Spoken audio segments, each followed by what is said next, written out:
Tenemos ante nosotros el capítulo número 7 de los atributos de Dios, que se titula La omnipresencia de Dios. Vamos a estar tratando este tema, la omnipresencia de Dios. En los días del profeta Jeremías, abundaban los falsos profetas que prometían paz y seguridad. Hablaban como si Dios no supiera nada de los pecados nacionales de Judá. Dios desafía el error de ellos preguntando en el capítulo 23, en el verso 24, ¿se ocultará alguno, dice Jehová, en escondrijos que yo no lo vea? ¿No lleno yo, dice Jehová, el cielo y la tierra? Dios argumenta a favor de su conocimiento de todos los hechos de ellos, basándose en que está presente en todo lugar. Su poder y su autoridad no solo llenan todo el cielo y la tierra, sino que su esencia misma llena todo lugar. No hay lugar donde Dios no esté. Si Dios existe, debe estar en algún sitio. Según las Escrituras, está en todas partes. Así como el tiempo no lo limita, tampoco lo hace el espacio.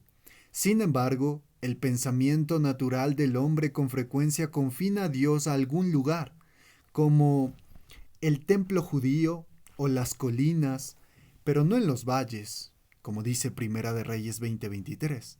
Para corregir nuestro pensamiento, consideraremos primero algunas proposiciones básicas respecto a la omnipresencia divina. La primera propuesta es esta. Debemos entender en qué no consiste este atributo. Dios no está sujeto al espacio como nosotros. Su naturaleza no conoce límites. Cuando se afirma que está presente en un sitio, esto no significa que esté ausente de otro. Así como no puede existir parte alguna donde Dios no esté, tampoco ningún lugar lo puede contener. La segunda propuesta dice, existe una omnipresencia influyente de Dios. Una omnipresencia influyente de Dios. Sencillamente en virtud de ser el Creador, Dios está en todas partes.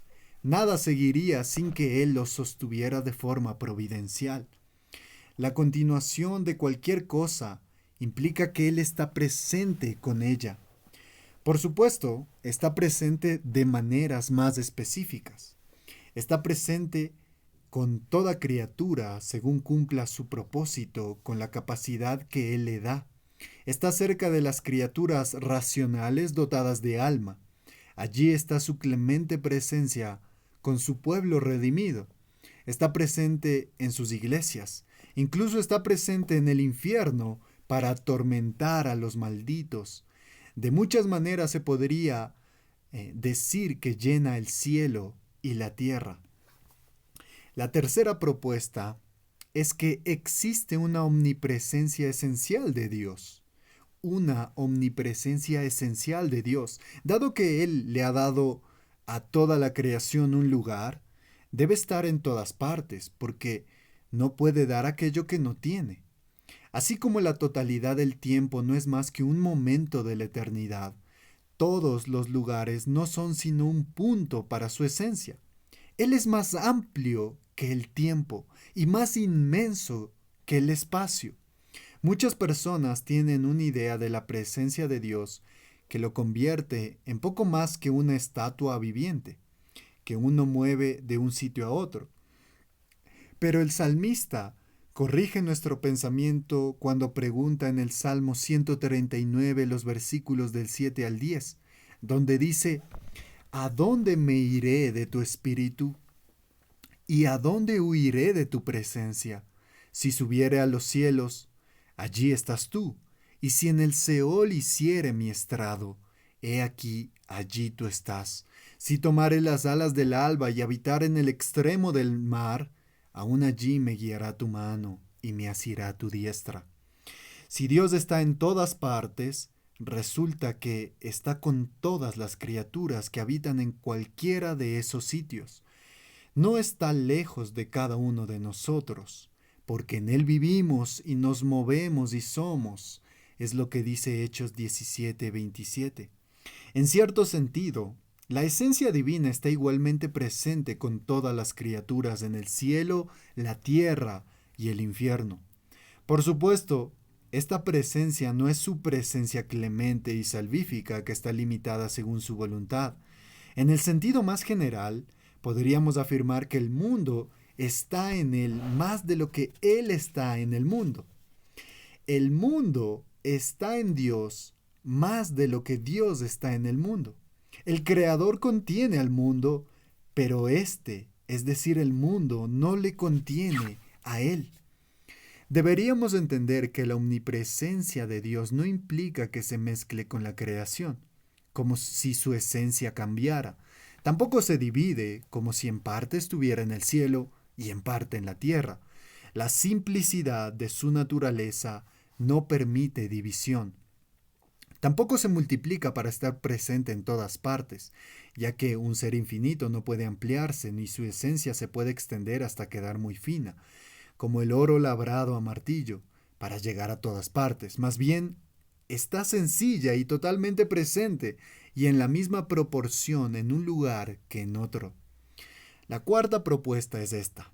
Dios está presente más allá del mundo. El universo mismo no limita su omnipresencia, no está confinado a la creación, así como es más amplio que el tiempo, también trasciende el espacio. En Primera de Reyes, capítulo 8, verso 27, Salomón oró de esta manera: Pero, ¿es verdad que Dios morará sobre la tierra? He aquí que los cielos de los cielos no te pueden contener, cuánto menos esta casa que yo he edificado. Dios no puede ser contenido en un lugar desde la creación, como tampoco pudo serlo antes. La quinta propuesta es que la omnipresencia es una cualidad única de Dios y no es transmisible a ninguna cosa creada. Solo Él es omnipresente. De otro modo, la criatura omnipresente sería igual a Dios. Y esto no es bíblico ni posible. Ni siquiera la naturaleza humana del Dios hombre, el Señor Jesucristo, es omnipresente. Pero en segundo lugar, lo que debemos mencionar son las pruebas de la omnipresencia de Dios. En primer lugar, la infinidad de Dios demuestra su omnipresencia. Él no tiene límites ni partes, y por tanto debe estar totalmente presente en todo lugar. Todas las perfecciones de Dios son infinitas. Salmo 145:3 dice: Su grandeza es inescrutable. No podría ser infinito en todos los aspectos, excepto en lo concerniente a su presencia, porque esto estropearía cualquier otra perfección. Así como no podemos hablar de limitar su poder y su sabiduría, tampoco podemos limitar su presencia. En segundo lugar, otra prueba de la omnipresencia de Dios son las continuas operaciones de Dios en el mundo que demuestran su omnipresencia. Las continuas operaciones de Dios en el mundo. De manera providencial, Dios protege a su creación. Si Él se retirara, todo dejaría de vivir, de moverse, de ser. Hasta las segundas causas por medio de las cuales con frecuencia opera dependen de Él. En tercer lugar, la suprema perfección de Dios demuestra su omnipresencia. Del mismo modo en que aquello que posee vida es más perfecto que lo que no la tiene, lo que está presente en todo lugar es más perfecto que lo que se limita a un único sitio. La omnipresencia es la perfección de la ubicación. No hay poder por encima de Dios que pueda restringirlo a un lugar. Tampoco puede Él contenerse para no estar en un sitio, porque equivaldría a negar Él mismo su propia perfección. La humanidad fue hecha a imagen y semejanza de Dios. Cuando vemos alguna excelencia en el hombre, no es más que una muestra de la perfección que está de forma eminente en Dios. El Salmo 94:9 pregunta: ¿el que hizo el oído no oirá? ¿El que formó el ojo no verá? Así, puesto que la excelencia del hombre es ocupar un lugar, La suprema perfección de Dios es estar presente en todos. En cuarto lugar, la cuarta prueba de la omnipresencia es la inmutabilidad de Dios, ya que la inmutabilidad de Dios demuestra su omnipresencia. Si Él se moviera de un lugar a otro, su ubicación se modificaría, pero Dios no puede cambiar como ya hemos considerado. En quinto lugar, la omnipotencia de Dios demuestra su omnipresencia. Si Dios así lo deseara, crearía 1.000.000 de mundos. Él tiene poder para hacerlo, y su poder no es mayor que su esencia. Así como no podemos concebir límite alguno de su poder, tampoco podemos imaginar un límite para su presencia. Teniendo en cuenta que Él creó todos los lugares, también los llena por completo. No creó ningún lugar del que ahora esté excluido. Y esto nos lleva de la mano a responder a algunas objeciones. Y la primera objeción dice lo siguiente. ¿No se ve esta doctrina debilitada por las declaraciones de las Escrituras que afirman que Dios habita en el cielo y en el templo? Existen algunos textos que hablan que Dios está en el cielo y otros que nos dicen que Dios habitaba en el templo. Pero ninguno de estos pasajes asevera que Él habite solamente en esos lugares. El cielo es la corte de su presencia majestuosa, pero no la prisión de su esencia. Allí reina sin oposición alguna a su gobierno. Allí hace los mayores descubrimientos de sí mismo a la creación racional. Desde allí descienden sus bendiciones a la tierra. Mora en el cielo con respecto a la expresión de su gloria. Mora Dios en el cielo con respecto a la expresión de su gloria. Habita en el infierno en relación a la expresión de su justicia. Vive en la tierra mediante la manifestación de su sabiduría, poder y potencia, y paciencia. Reside en su pueblo como monumentos de su gracia. En lo tocante a su sustancia, está en todas partes. El Antiguo Testamento sí habla además de que Dios habita en el templo y en el arca del pacto. Sin embargo, solo podría morar en el cielo y en la tierra si fuera omnipresente. En cada caso era la misma esencia, aunque en distintas manifestaciones. La segunda objeción dice, ¿no se ve perjudicada esta doctrina por las declaraciones de las Escrituras en las que se indica que Dios viene a nosotros o se marcha de nosotros? En lugar de entenderlas como si de su presencia esencial se tratara, estas afirmaciones se refieren a alguna manifestación especial de sí mismo. Tales manifestaciones incluyen acercarse en gracia salvífica o con una presencia consoladora, con la ayuda de su providencia o con la dirección y protección, o puede también marcharse en tiempos de ciertas manifestaciones especiales, como retirar su misericordia o venir en juicio. La tercera objeción. ¿No queda desacreditada esta doctrina por el hecho de que Dios esté presente con las formas más bajas de la creación? Dado que crearlas no fue algo inferior a su dignidad, tampoco lo es llenarlas. De otro modo jamás las habría podido crear. Todo lo que Él hizo fue bueno y bueno en gran manera, como dice Génesis 1:31. Si Dios creara algo de lo que después se avergonzara, disminuiría su propio carácter al crearlo, y de este modo impugnaría su propia sabiduría. La siguiente objeción, si Dios llenara todas las cosas, ¿no son todas ellas Dios? No. La doctrina no consiste en que Dios esté en todas partes mediante una conjunción, una composición o una mezcla. Así como el sol resplandece sobre los objetos, pero no se vuelve uno con ellos, Dios tampoco se mezcla con aquello que toca. Si todo fuera a Dios, Él perdería su carácter distintivo y nada existiría sino solo Dios. No podría habitar en nada, porque tan pronto como lo creara sería Dios. Sin embargo, lo infinito y lo finito no pueden unirse de ese modo. Incluso en la encarnación de la segunda persona de la deidad, las naturalezas divina y humana permanecen definidas. Así como el pez vive y se mueve en el agua, pero no es el agua, y así como nosotros vivimos y nos movemos en el aire sin ser el aire, Dios está en todas partes, pero sigue siendo distinto a todo. Otra objeción. Si Dios está en todos los lugares, ¿no podemos adorar cualquier parte de su creación sin ser culpables de idolatría? Este argumento se ha usado para justificar la idolatría, y algunos que defendieron lo contrario lo hicieron negando por completo la omnipresencia de Dios. Sin embargo, la respuesta correcta es la misma que hemos dado más arriba. La naturaleza de los objetos creados sigue siendo distinta de la naturaleza del Creador que los llena a todos. Admitir la idolatría sobre esta base es como honrar al siervo que escolta al príncipe y no a éste, lo cual supone traición. Y la última objeción. ¿No se contamina Dios al estar presente en los objetos profanados?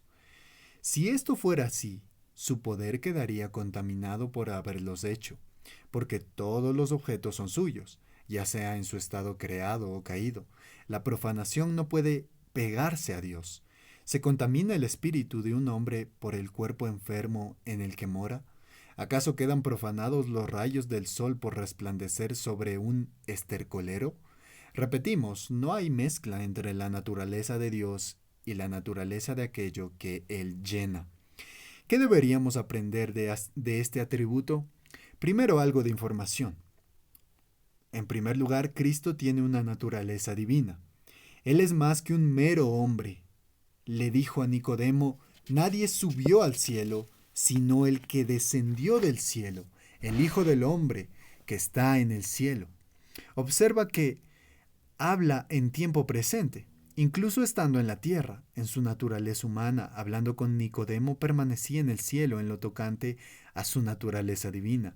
Juan 1:10 declara, en el mundo estaba, y el mundo por él fue hecho. Él estaba en el mundo como Dios, antes de estar en el mundo como hombre. Además, prometió estar presente con su pueblo hasta el fin del mundo, como dice Mateo 28:20. Esto solo es posible porque es omnipresente y por tanto es Dios. También, este atributo de la omnipresencia concuerda con el modo espiritual de la existencia de Dios. Si el Dios omnipresente existiera con un cuerpo físico, no quedaría lugar para nadie o nadie más, pero al ser espíritu, Dios penetra y actúa en todo.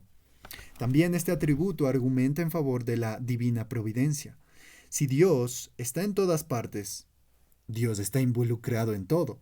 Es inconcebible que su presencia fuera inútil en aquel o cual lugar.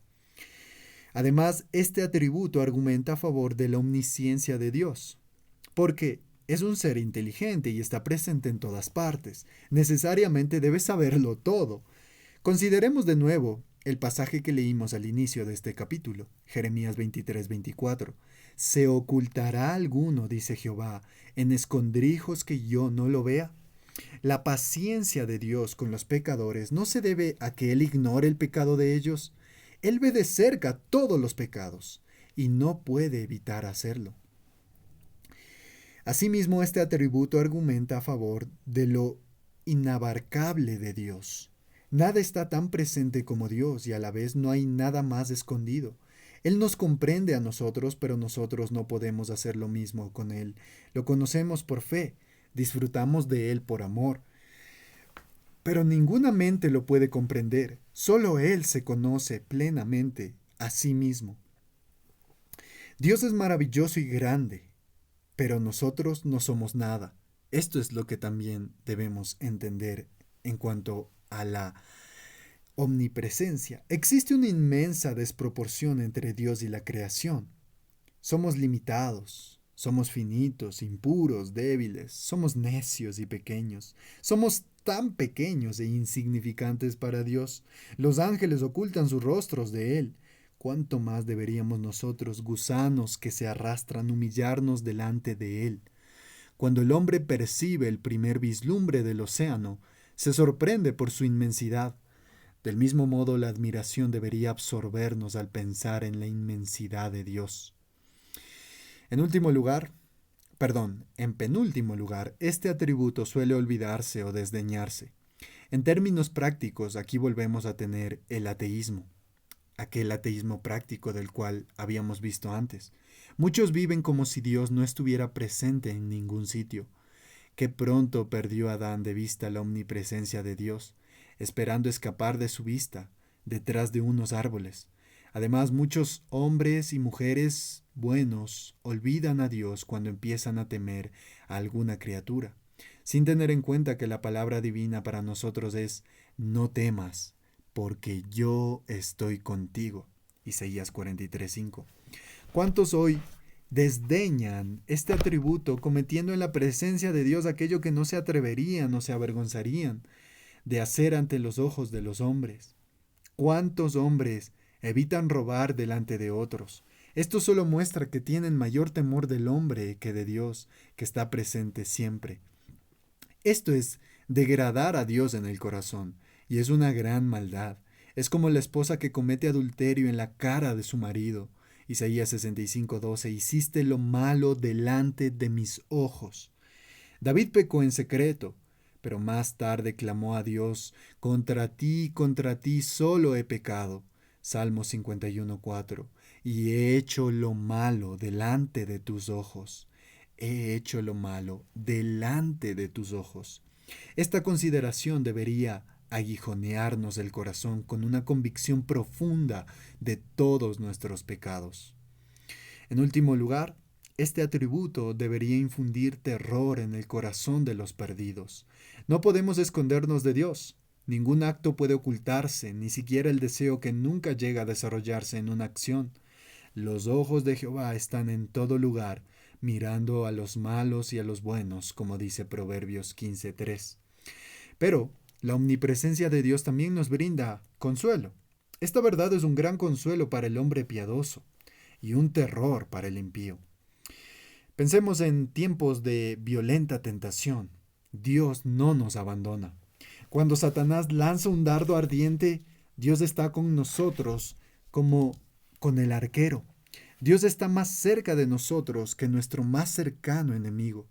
Para prevalecer contra nosotros, nuestros adversarios tienen que quitar a Dios de nosotros. En otras palabras, tendrían que hacer que Él dejara por completo de ser Dios. Y esto es del todo imposible. En última instancia serán avergonzados. Salmos 14:5, ellos temblarán de espanto, porque Dios está con la generación de los justos. También, al pensar en tiempos de fuerte aflicción, Dios está cerca. Cuando pases por las aguas, yo estaré contigo, es lo que dice Isaías 43:2. Él es un santuario para su pueblo en todas sus adversidades. Salmos 46:1. Dios es nuestro amparo y fortaleza, nuestro pronto auxilio en las tribulaciones. Considera el testimonio de Pablo, el apóstol perseguido. En 2 de Timoteo 4:16, en mi primera defensa ninguno estuvo a mi lado, sino que todos me desampararon. Pero el versículo 17 dice, el Señor estuvo a mi lado y me dio fuerzas. A pesar de que todos me desampararon, al final el Señor estuvo a mi lado y me dio fuerzas. También al considerar todos nuestros deberes de adoración, Dios está cerca. No solo de forma esencial, sino también de un modo especial y clemente. Ya sea que nos reunamos en un palacio o en una cueva, Dios está allí. Aunque nos inclinemos en nuestro gabinete para orar, allí se encuentra Él. En cualquier difícil tarea o llamado, la presencia de Dios nos consuela. A Moisés se le encomendó una difícil misión, pero Dios prometió: yo estaré con tu boca y te enseñaré lo que hayas de hablar. La ayuda de Dios alienta a sus siervos que trabajan bajo condiciones poco prometedoras. También la omnipresencia de Dios, en otras palabras, esta divina presencia significa que los recursos de todas las perfecciones de Dios están con nosotros en todo tiempo, porque Él es sencillo y sin división. En todo lugar tenemos su sabiduría para guiarnos, su poder para sostenernos, su misericordia que se compadece de nosotros, su bondad para aliviarnos. Nuestro corazón debería regocijarse grandemente por ello. Pero también tenemos unas palabras de exhortación. Meditemos mucho en esta verdad, mis hermanos. Este atributo hace que todos los demás sean dulces para nuestra alma. ¿De qué nos servirían la gracia, la sabiduría y el poder de Dios a distancia? Como David, debemos poner siempre a Jehová delante de nosotros. Si no lo hacemos, nuestra religión personal se debilitará. El versículo concluye: porque está mi diestra, no seré conmovido. Recordar esta verdad infundirá en nuestro corazón un profundo temor de Dios. Será como un escudo contra las tentaciones. Una mirada de Cristo hizo que Pedro recobrara el juicio. ¿Qué hombre sería tan estúpido como para robar una casa mientras el juez lo está observando? Esto nos estimulará a tener una conducta santa. Jacob se estremeció así en Génesis 28, 16, 17. Ciertamente Jehová está en este lugar y yo no lo sabía. ¡Cuán terrible es este lugar! También este atributo reducirá las distracciones en la adoración a Dios. Cuando el maestro está presente, los estudiantes prestan atención a sus libros. Cuando el amo observa, el siervo no puede estar ocioso. Pero también, en tono de exhortación, busquemos con fervor un sentido de la presencia especial de Dios. No nos contentemos con la misma presencia de Dios que tienen las bestias y los demonios. Necesitamos su presencia misericordiosa para que nos transmita la verdadera felicidad. Esto nos capacitará para disfrutar de un cielo en la tierra.